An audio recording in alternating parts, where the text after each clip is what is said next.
देशाच्या मातीसाठी ज्यांनी ज्यांनी आपल्या प्राणाची आहुती दिली त्या सर्वांच्या चरणी प्रथमतः नतमस्तक होतो।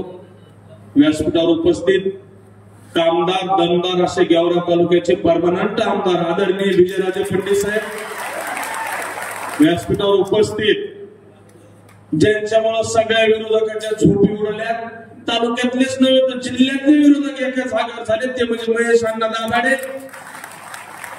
युवकांचे नेते जिल्ह्याचे जिल्हाध्यक्ष आदरणीय बळीअप्पा, आमचे बाहुबली पृथ्वीदादा, आमचे रणवीर काका, सगळ्यांची माफी मागतो सन्माननीय व्यासपीठ।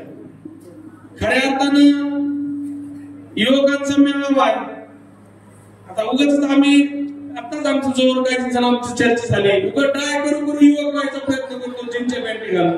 आता आम्ही काही युवक राहिलो काय, पण चला मालकाचा आदेश आहे आणि पक्षाचं काम आहे। खऱ्या अर्थाने आमच्यासारखे लोक ग्रामीण भागातून येऊन या ठिकाणी पक्षाचं काम करतात। 2 दिवसात आता आमच्यावर आरोप व्हायला लागले ग्रामीण भागाच्या लोकांचं इथं काय काम आहे। आमदार साहेब, मी पक्षाचा छोटा कार्यकर्ता आहे, मी पक्षाचं काम करणं साहजिक आहे, पण माझ्यासारख्याची ग्रामपंचायत असताना आमदाराचं तिथं काय काम आहे? बरोबर आहे? आमच्या ग्रामपंचायतीला तुम्ही विरोधात प्रचाराला येता आमदार असून, अरे मग तुम्ही पक्षाचा कार्यकर्ता, मी शिवक्षेत्र परिवाराचा शिलेदार आहे, मी येणार आणि तुम्हाला पाडण्यासाठी प्रयत्न करणार। त्याच्या मागलं कारण असे, जो माणूस या ठिकाणी नगराध्यक्ष पदासाठी उभा आहे तो माणूस 18 पगड जाती धर्मातील लोकांसाठी रस्त्यावर आहे, त्या महेश अण्णासाठी आम्ही आज रस्त्यावर। आणि ह्यांचं काय चालू गेलं? मी काल बीडला साहेब त्या दिवशी कार्यक्रमात सांगितलं कुठल्या तरी या दोघांचं मी साहेब तुम्ही याच्या आधी काकाने भाषण केलं ते सुद्धा गाणं म्हणले, त्या दोघांचं एका मुकेशची जुन्या गाण्यासारखं चालू आहे। तुम हमें चाहो न चाहो कोई बात नहीं, तुम किसी और को चाहोगी तो मुश्किल होगी। असं कसं का हुकुमशाही का? एका बाजूला ते दोघं तर दुसऱ्या बाजूला आपण आहे। आपलं कसं ते किशोरीच्या एका जुन्या गाण्यासारखं, कोई जब तुम्हारा हृदय तोड़ दे, तड़पता हुआ जब कोई छोड़ दे, तब तुम मेरे पास आना प्रिय, मेरा दर खुला है, खुला ही रहेगा तुम्हारे लिए। ज्या वेळेस तुमच्यावर अन्याय अत्याचार होईल, ज्या वेळेस तुमची अडवणूक होईल, त्या वेळेस आमच्या दाराला आमची दारं सदैव खुलीत। अशा पद्धतीचा परिवार म्हणजे शिवछत्र परिवार आणि अशा पद्धतीचा उमेदवार म्हणजे महेश अण्णा दाभाडे। मित्र, बोलत असताना विकासाच्या मुद्द्यावरती राजकारण चालू। आदरणीय मानक अमरसिंह फडणवीस साहेब यांनी फक्त विकास आणि विजयराजे आपले लाडके आमदार यांनी विकास एवढ्याच मुद्द्यावर निवडणूक, पण यांना लक्षातच नाही की उभा कोण आहे। इथं नगराध्यक्ष पदाला महेश अण्णा उभे आहेत। आता अण्णा असा माणूस आहे की ह्यांनी त्यांची झोपच उडवली। राजेसाहेब या आधी म्हणायचे कुठे गेले की गेवरा आमचा बाले किल्ला काय ते म्हणायचे आपल्या विरोधात, गेवरा आमचा बाले किल्ला आहे।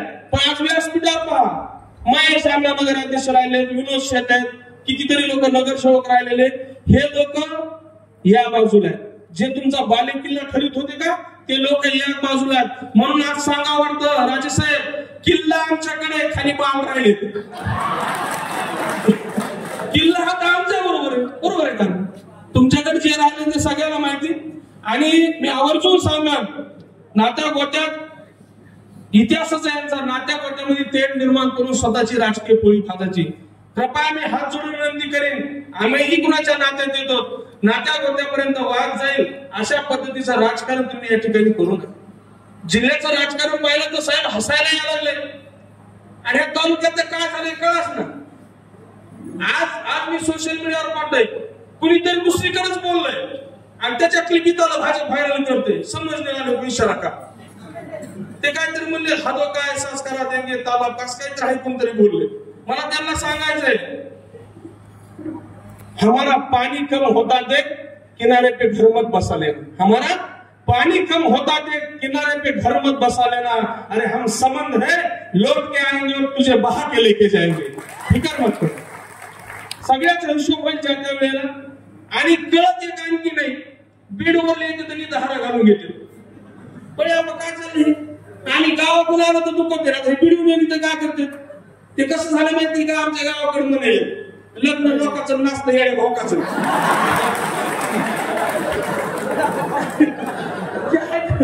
कसं झालं आता कुणाचं लग्न तुम्ही कशाला कुणीकडे येता आणि हे त्यात गोष्ट करते. क्षीरसागराने ठरवलं तिथंच ठरवा का ठरवायचं. अरे आम्ही ठरवलं तर तुमची झोप उडेल. आम्ही ठरवलंय आमच्या नेत्याने आदरणीय विजयराजे ठरवलंय तर तुमची तुम्हाला कळा ना कुणीकडे पळा तुम्ही तुमचाच बघा. आणि इतरांना काय ते कळायलाच तयार नाही. म्हणून माझी विनंती उद्याची निवडणूक ही काही सोपी नाही. आपल्याला जेवढं वाटतं तेवढी सोपी निवडणूक नाही. तुम्ही सगळे युवक या ठिकाणी ताकदीने आदरणीय शिवछत्र परिवाराच्या पाठीमागे उभा. माझी विनंती तुम्हाला सोशल मीडियावरती हे लोक ज्यावेळेस काही टाकतात तर तिथं प्रतिक्रिया द्यायला घेऊ नका. आपला प्रचार शेवटच्या टोकापर्यंत न्यायला घेऊ नका. आपली घडी ही घराघरात गेली पाहिजे याचा विचार करा. त्याचं कारण असं आहे कारण की गेवराई तालुक्याला नाही गेवराई शहराला विकासाची गंगा जर आणायची असेल तर आपल्याला आदरणीय महेश अण्णा दाभडे यांच्याशिवाय पर्याय नाही मित्र हे लक्षात घ्या. परत शिवछत्र परिवाराने उमेदवार दिलाय. घरचा दिलाय का स्वतःच्या कुटुंबातलाय का. तुम्हाला जसे तुमची मक्तेदारी कायम ठेवायची म्हणून तुमच्या घरचा उमेदवार आहे तसा शिवछत्र परिवाराने घरचा उमेदवार दिलाय का. अहो हा परिवार रात्रंदिवस याच्याकरता झटतोय कारण की या गेवराई शहराचा नगर अध्यक्ष हा तुमच्यातला असायला पाहिजे. हा तुमच्यात बसणारा पाहिजे. तुमच्यात उठणारा पाहिजे. तुमच्या अडीअडचणी समजून घेणारा पाहिजे. म्हणून हा शिवछत्र परिवार आज महेश अण्णांसाठी रस्त्यावर. तुम्ही पाहिलं पृथ्वी दादा असतील रणवीर काका असतील राजेसाहेबांनी आदरणीय मालक अमरसिंहजी पंडित साहेब जयगो येत आहेतच. पण या युवकांचे वय खऱ्या अर्थाने असं हे एवढ्या कुटुंबातले एवढ्या मोठ्या कुटुंबातले युवक आहेत की हे मुंबई पुण्यासारख्या ठिकाणी आलिशान राहू शकतात. मोठ्या गाड्या घेऊन फिरू शकतात. पण ते आज इथे तुमच्या गल्ली बोळात फिरतात आणि ते आज महेश अण्णांसाठी मत मागतात. तर माझं तुम्हाला नम्र आव्हान आहे कळकळीची विनंती हे जर ते करू शकतात तर तुम्हा आम्हाला काय झाले. उरलेले 5 दिवस माझ्या मताने इथं आज 1000 लोक उपस्थित असतात. राजासाहेब यांनी ठरलं तुम्ही 10च मताचं टार्गेट ठेवा की 10 मतदार मी खडीच्या पाड्यात टाकणार आहे. मला इथं उल्लेख करायचा नाही कोण कुठं उभा आहे कोण या वाळात उभा आहे. आपल्याला माहित नाही कोण कुठं उभा आहे. प्रत्येक ठिकाणी आपली घडी उभा आहे हे डोक्यात ठेवून आपण घडीसाठी या ठिकाणी मेहनत करायची. जातीपातीचं राजकारण करणारे लोक या ठिकाणी येणार आहेत. आणि कमाल विधानसभेच्या टायमाला विजयराजे ज्यावेळेस घडीवर उभा होते त्या ठिकाणी काही लोक जाऊन फिरायचे घडी मतलब भाजपा आहे जात पात पे सियासत करने वाली भाजपा आहे असं जाऊन सांगायचं राजेसाहेब. म्हणजे घडीला मतदान म्हणजे जातीवादी भाजपला मतदान असं म्हणायचे. आणि तेच आता कमळाचे गमजे घालून गेले का नाही. ते कोण आहेत माहिती का यांच्या सियासत मध्ये माल मिळालेले. इनकी सियासत में चोर लुच्चे लपंगे सब हो गए मालामाल. अन्ना उनकी सियासत में चोर लुच्चे लपंगे सब हो गए मालामाल. भूखी मर गई पतिवर्ता और पीड़े खा गई छिड़ा.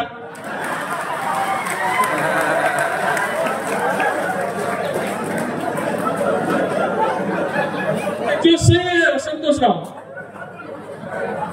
जे खरे ते जे पतिवर्ता होते भूके ते विरोध अध्यक्ष होते काहीच नाही. घरकुल नाही त्यांना कुणाचे नाही का घरकुल सुद्धा नाही. आणि काय तर तुम्हाला लोक म्हणजे तुम्हाला अध्यक्ष गेलतोच कशाला हे त्याला कळलं. आणखी त्यालाच कळलं मला अध्यक्ष कशाला गेलं. अध्यक्ष होते तेव्हा नबीबाई खात्यावर आणि आता नबीबाईच्या खात्यावर.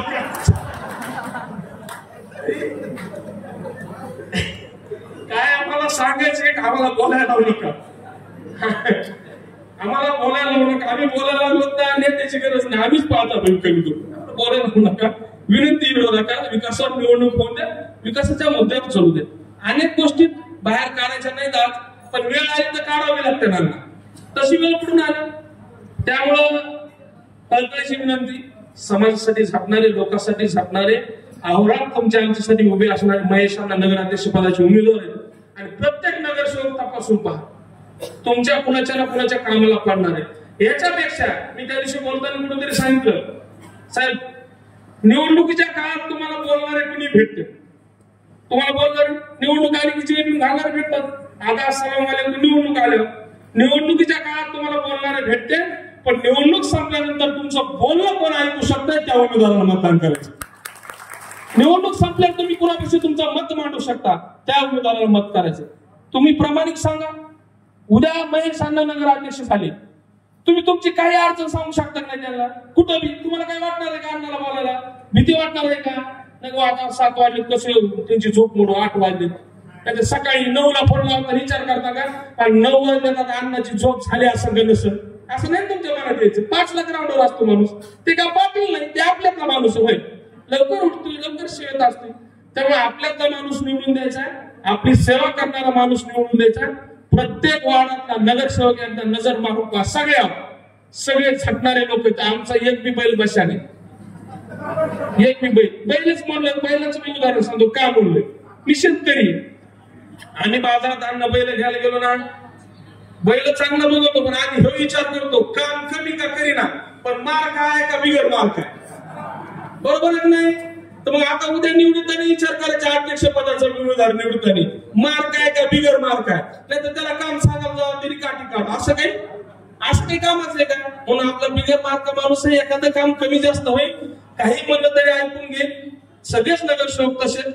त्यामुळे यांना 5 वर्षाची सेवा करायची संधी द्यायची. खऱ्या अर्थाने ह्यांना आपल्याला त्याला सेवक करायचंय. या शहराचा मालक कुणाला करायचं नाही, मक्तेदारी कुणाला द्यायची नाही, तर सेवक करायचंय. म्हणून या लोकांना संधी द्यायची. म्हणून 2 तारखेला घडी चिन्हासमोरील बटन दाबून सगळ्यांनी 3 जागा पाहायचंच नाही. मागायला कुठला काही विचार करत नाही. कोण आहे, कुठला उमेदवार आहे, कोण्या वार्डात आपण आहे, 3 घडी समोरलं बटन दाबून